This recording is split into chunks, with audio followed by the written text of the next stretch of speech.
Halo, jemput ke putri, ni lagi hala gede na kaya lagi hala gede na.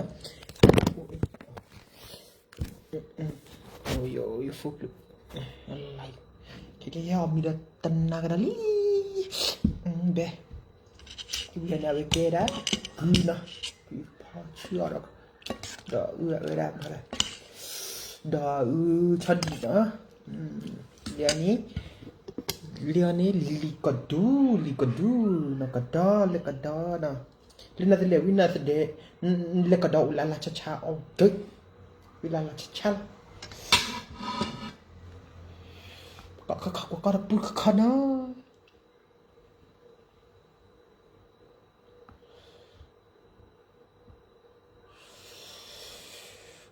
bayas belum tahu lami nah pakala na đây còn là khá là hay là mình là hay ông cứ mà vị phá vị nhỉ gặp phá vị nhỉ ở đây bạn nó nhiều chặt nó khá bữa chết khai ăn nhiều là chết ta khai chưa mà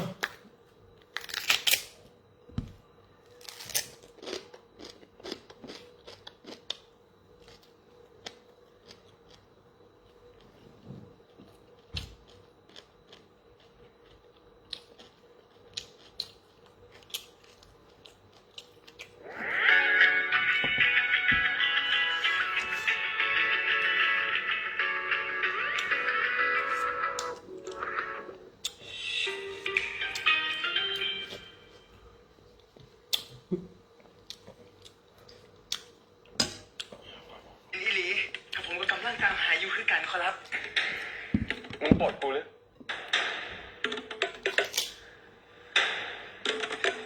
ถ้าจะคุณสิไปใส่ครับให้ท่านไม่ได้อยู่ในห้องครับมึงหลบไป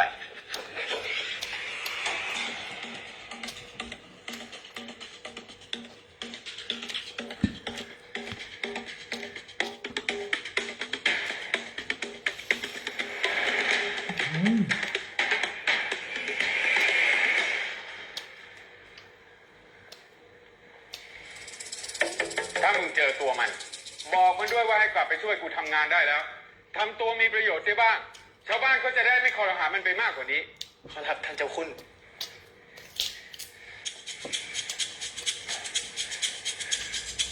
อ๋อ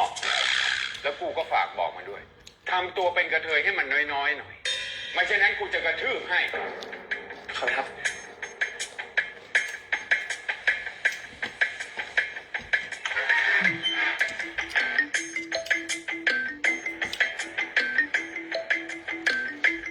ครับเลื่อนหลวงบรรจงเราเข้าไปข้างในกันเลยก็ผมว่าตะโกนเอิ้นก่อนดีกว่าครับท่านถือวิสาสะเข้าไปเลยเก่งว่าเขาสิคิดว่าเป็นโจรเดี๋ยวเราเข้าไปข้างในกันเลยเถอะเผื่อเจออะไรดีๆ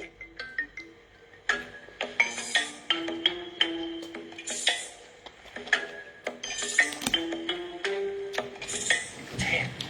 สองคนนี้เขารู้จักกันด้วยเหรอผมก็เพิ่งเคยเห็นนี่แหละขอรับแปลกไม่หนีคุณหลวงเป็นหอดถึงขั้นข้าราชการระดับสูงส่วนหม่อมโกศลกินิดกระสิบเอิญว่าโจรแล้วแต่แม่นอย่างที่แม่เขากันใดเราเข้าไปใกล้ๆหน่อยดีกว่าตรงนี้ไม่ค่อยได้ยินเลยอะ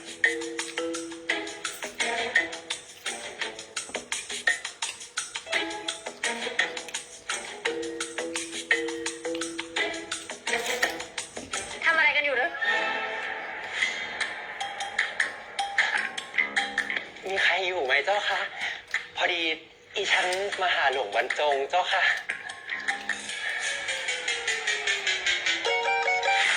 ไม่ได้แอบคือข้าเห็นประตูมันเปิดอยู่ก็เลยเดินเข้ามาเฉยๆแล้วบังเอิญเห็นพวกท่านสองคนกำลังคุยกันอยู่ก็เลยยืนรอเฉยๆจับได้คาหนังคาเขาว่าเจ้ากำลังแอบฟังอยู่ยังจะแถอีกนะข้าไม่ได้แถนะข้าแค่อธิบายเฉยๆ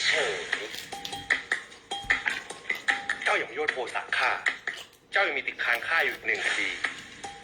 เมื่อคืนใครอนุญาตให้เจ้าหนีข้ายังชำระความของเจ้าไม่เสร็จดีเลยแล้วใครอนุญาตให้ท่านขังข้ามีทราบถ้าท่านยังไม่รอให้ข้าอนุญาตให้ท่านขังข้าเนี่ย ข้าก็ไม่จำเป็นที่จะต้องรอให้ท่านอนุญาตให้ข้าหนีเหมือนกัน เดี๋ยวนี้เจ้ากล้าหือกับข้าหรือว่าเดช ก็ใช่นะสิโกศลพอเธอหยุดทะเลาะกันเพราะเรื่องไม่เป็นเรื่องเลย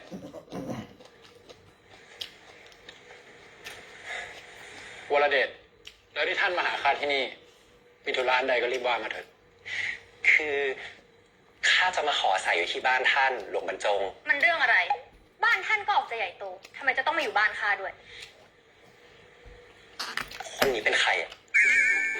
ข้าชื่อปานดาว น้องสาวหลวงบรรจง ข้ารู้มาเหมือนกันว่าท่านสติเหลือเลือน แต่ไม่คิดว่าจะถึงขั้นจำข้าไม่ได้ ทั้งๆที่ข้าควรจะเป็นคนที่ท่านจำไปจนถึงชาติหน้าด้วยซ้ำ ดาว พี่บอกแล้วใช่ไหมว่าอย่าพูดอะไรเลยเถอะแล้วทำไมท่านถึงจะต้องมาอยู่ที่นี่ด้วย มีเหตุผลอันใดหรือ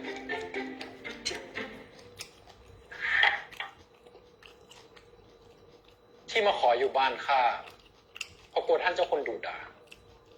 ท่านคิดว่าเหตุผลนี้ฟังขึ้นหรือไม่ จะฟังขึ้นหรือไม่ข้าไม่สน แต่เจ้าต้องให้วรเดชอยู่ด้วย แต่วรเดชเคยทรยศกลุ่มของเรา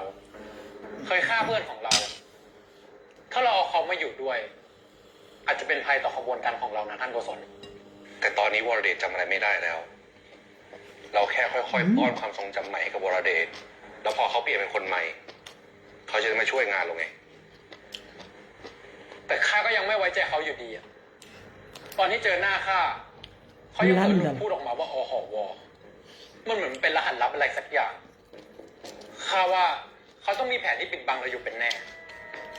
วรเดชแกล้งความจำเสื่อมเพื่อมาล้มกลุ่มของเรา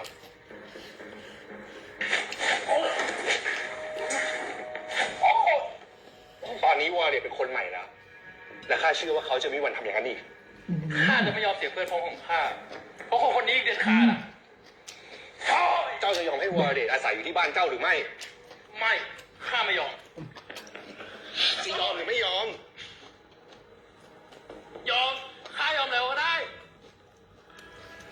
และข้าขอสั่งเจ้าไว้ตรงนี้เลยนะ ว่าวรเดชเป็นคนของข้า ห้ามเจ้าคิดทำอะไรแบบคราวที่แล้วอีก ถ้าไม่เช่นนั้นเจ้าจะมีชะตากรรมที่ไม่ต่างกัน เข้าใจหรือไม่ เข้าใจแล้ว ก็ได้ โอ้ย ทำไมต้องมีคำว่าก็ได้ โอเค เข้าใจหมดแล้ว ข้าเข้าใจทุกอย่างแล้ว ต่อไปนี้ข้าจะไม่ทำอะไรวรเดชอีกแล้ว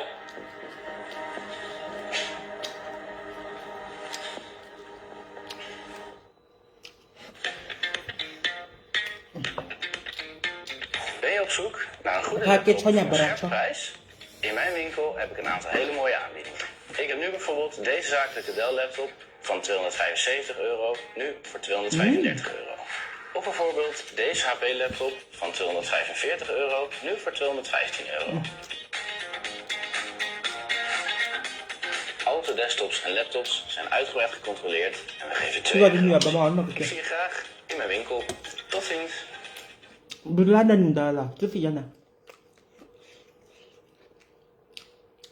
Ervaar het gevoel van Premium Members Club.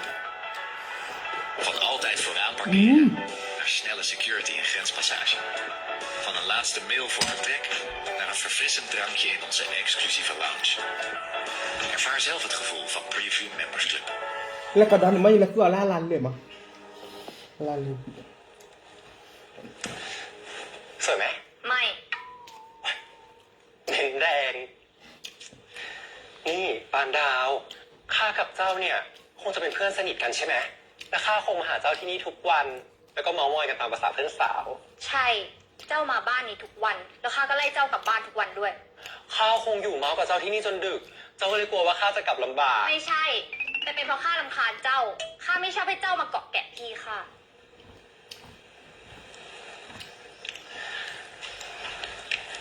ข้ามาหาบรรจงทุกวันเลยเหรอ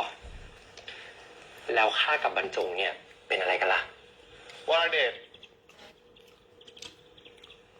บรรจงเขาอนุญาตให้เจ้าอาศัยอยู่ที่นี่ได้ จริงเหรอ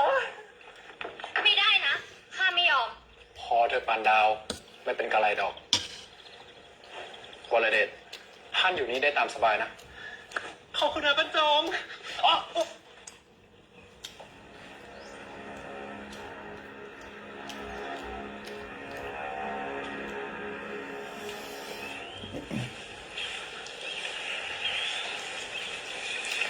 นายฐานสิบ่ให้กับผมอยู่นำอีหลีบอขอรับ แล้วไผสิคอยปอนข่าวให้ เตรียมน้ำให้อาบ เตรียมผ้าให้เปลี่ยน ให้กับผมอยู่ปฏิบัตินายฐานเถิดนะขอรับนะขอรับ เจดฉันเป็นคนใหม่แล้วนะ เธอเนี่ยไม่ต้องคอยรับใช้ฉันทุกฝีก้าวอีกแล้ว เธอเอาเวลาไปอยู่ดูเจ้าคุณพ่อ อย่าให้ท่านจับได้ว่าฉันหนีมาอยู่ที่นี่ ฉันจะต้องสืบให้ได้ว่าฉันตายเพราะอะไร แล้วว่าฉันแก้ไขปัญหาได้สำเร็จ ฉันจะได้กลับบ้านสักทีกับผมซิรอดนะขอรับ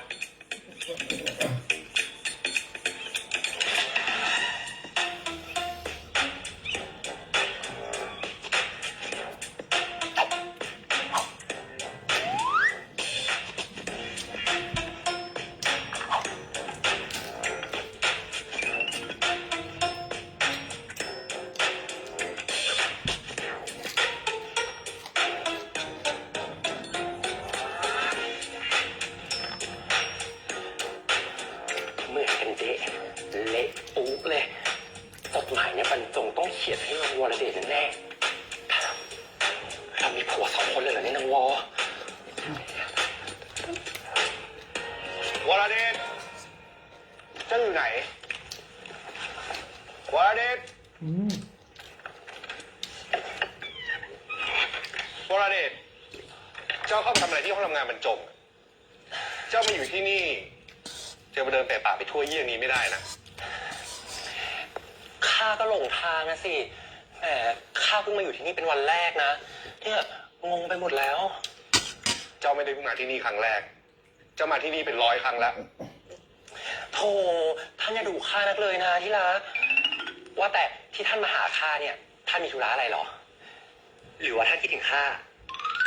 ก็ข้าเห็นเจ้ามาอยู่ที่นี่ ไม่ได้นำของใช้ส่วนตัวมา ข้าเลยจะพาเจ้าไปเดินตลาด ไปซื้อให้ใหม่ จริงเหรอ ไปสิไปสิน่าอยากไปช้อปปิ้ง อะไรปิ้งปิ้ง ช้อปปิ้งไปแล้วเร็ว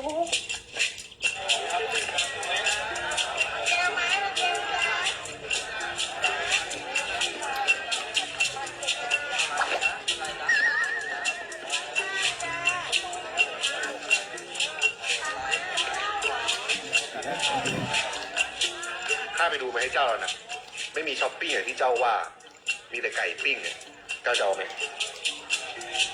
ไม่เป็นไรอ่ะ นี่โกศลท่านไม่รู้สึกอะไรแปลกๆบ้างหรอ ข้ารู้สึกว่าคนที่ตลาดเนี่ยเขามองเราแปลก พอเขารู้เรื่องของเรา2 คนน่ะสิ ท่านขุนลูกชายเจ้าเมือง เล่นสว่างไก่หมอบขี้คุก คงไม่มีเรื่องอะไรเป็นที่ปากชาวบ้านได้ดีกว่าเรื่องของเรา2 คนแล้วล่ะ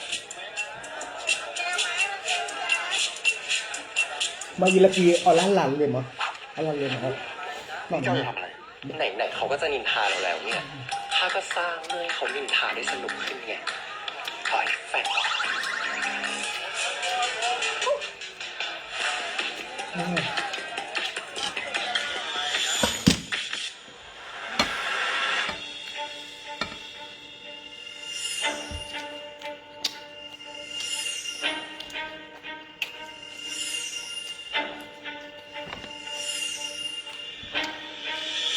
กลุ่มเราที่ว่าเนี่ย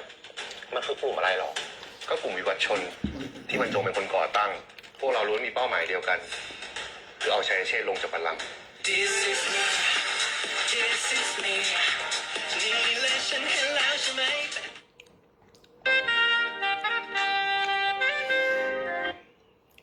This is me This is me นี่เลยฉันเห็นแล้วใช่ไหมเป็นตัวฉันทั้งตัว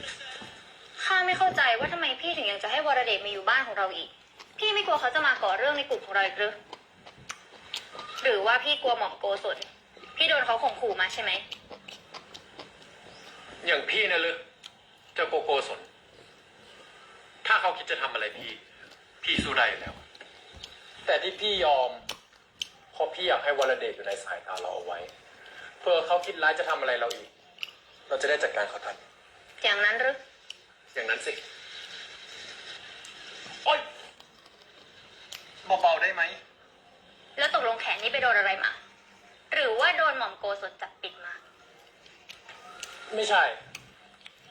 ถ้าเขาทำอย่างนั้นกับพี่ ป่านนี้พี่ได้ต่อยเขาคืนไปแล้ว พี่แค่บิดขี้เกียจผิดท่าเฉยๆนวดต่อสิ อืม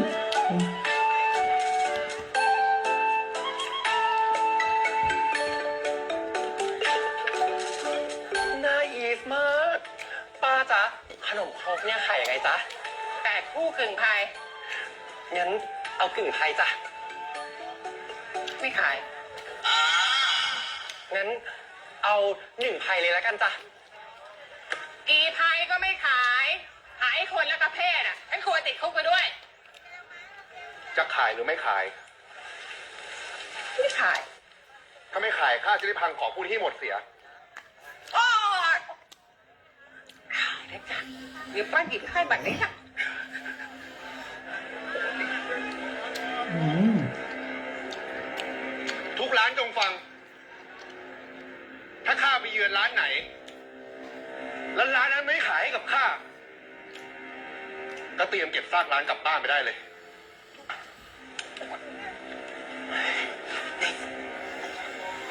ทำแบบนี้มันไม่เป็นผลดีกับเราเลยนะ แบบนี้พวกชาวบ้านก็จะยิ่งเกลียดเราเข้าไปกันใหญ่ ข้าก็ไม่ได้ให้ใครมารักข้าเสียหน่อย ทำไมถ้าเป็นคนแบบนี้นะ ดูค่ะพ่อค้าแม่ค้าทุกร้านจ้า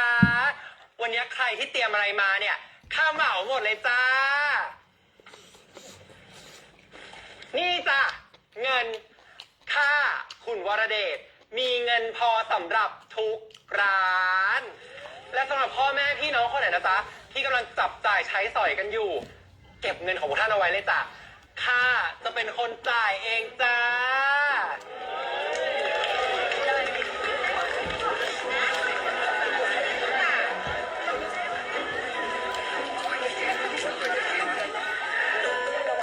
ขอบใจจ้ะป้าจ๊ะขนมครกเนี่ยทำไปเรื่อยๆจนกว่าของจะหมดเลยนะจ๊ะเดี๋ยวเท่าไหร่อ่ะบอกเลย พ่อแม่พี่น้องใครอยากกินขนมครกเล่เข้ามาเลยจ้ะเล่เข้ามาเร็วช้าหมดอด เห็นไหมล่ะวิธีการที่จะทำให้คนรักเนี่ยมันง่ายนิดเดียวเดี๋ยวหลังจากนี้เนี่ยนะพวกชาวบ้านอ่ะก็จะเอาเรื่องเนี้ยไปพูดต่อกันแล้วชื่อเสียงของพวกเราเนี่ยจากร้ายก็จะกลายเป็นดีเลิศไหมล่ะ แล้วเจ้าไปเอาอัดมาจากไหนต้องมากมาย ถึงขั้นเหมาของทั้งตลาดได้อย่างนี้ ก็อัดของข้าเอง มันไม่ เก็บ ช่วย เอาไว้ตั้งหลายปีไม่เคยใช้เลยแต่ข้าก็หาทางเอากลับมาใช้จนได้ แล้วก็มาช่วยเหลือพวกชาวบ้านไงท่านน่ะหัดทำตัวดีๆกับเขาซะบ้างทำหน้าตาแบบนี้ใครเขาจะกล้าเข้าใกล้ ก็เจ้านี่ไง Net zoals dropshipping in 2017 de e-commerce game veranderde, staat er weer iets groots te gebeuren. En jij kunt er nu vanaf het begin bij zijn. Stel je voor, een werknemer die nooit slaapt, nooit om loonsverhoging vraagt en alleen maar perfecte resultaten voor jou levert. Is het science fiction? Absoluut niet. Welkom in 2025, waar AI jouw meest waardevolle werknemer wordt. Elke ochtend word ik wakker en kijk ik naar wat mijn systeem heeft bereikt. Tientallen winnende producten ontdekt, tientallen advertenties gecreëerd en duizenden euro's aan omzet gedraaid. En dat alles terwijl ik alleen maar... ทำหน้าตาแบบนี้ใครเขาจะกล้าเข้าใกล้ ก็เจ้านี่ไง เอาไม่หมดเราดิ ไอ้วรเดชวรเดชไอ้วรเดช อันนี้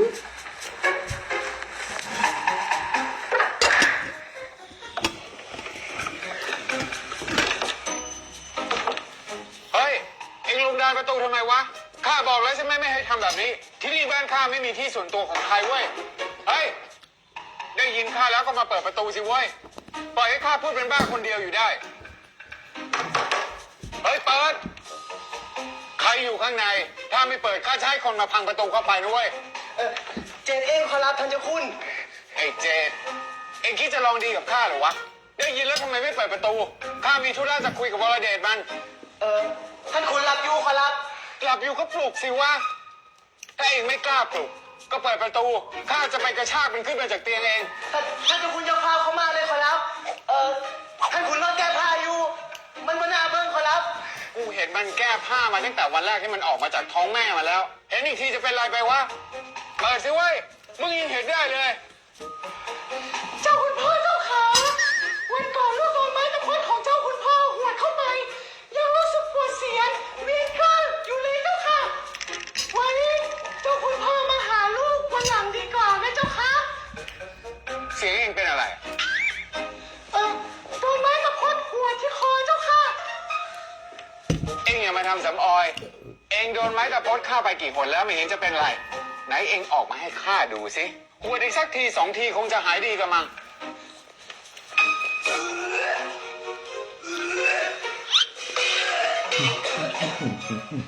เป็นอะไรอ่ะ ข้าจะอาเจียนเจ้าค่ะไว้เจ็บเดี๋ยวผ้าไปสักที ได้ขอรับอ่านเอาไว้ก่อนขอรับเดี๋ยวเพิ่งออกมาขอรับพวกฉันจะหัวเจ้าหมดแล้ว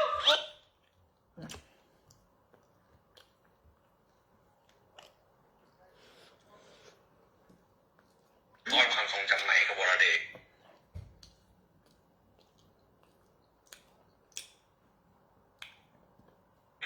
แล้วพอเขาเปลี่ยนเป็นคนใหม่ Ateva nyamu na une na ora.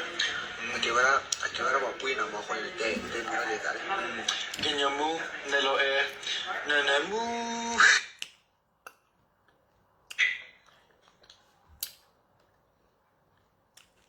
Ateva nyamu na. Tawa mu we ni mi ta la e blo ba ni.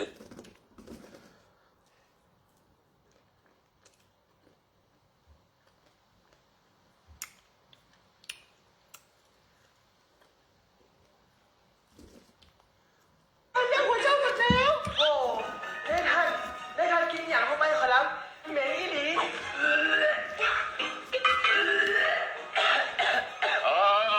เองรักษาตัวให้หายดีก่อนเถอะ แล้วข้าจะมาจัดการกับเองใหม่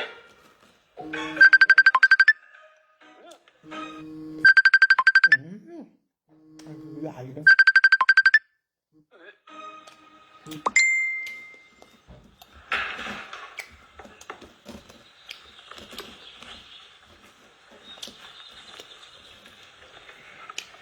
Oké, ja, bye bye.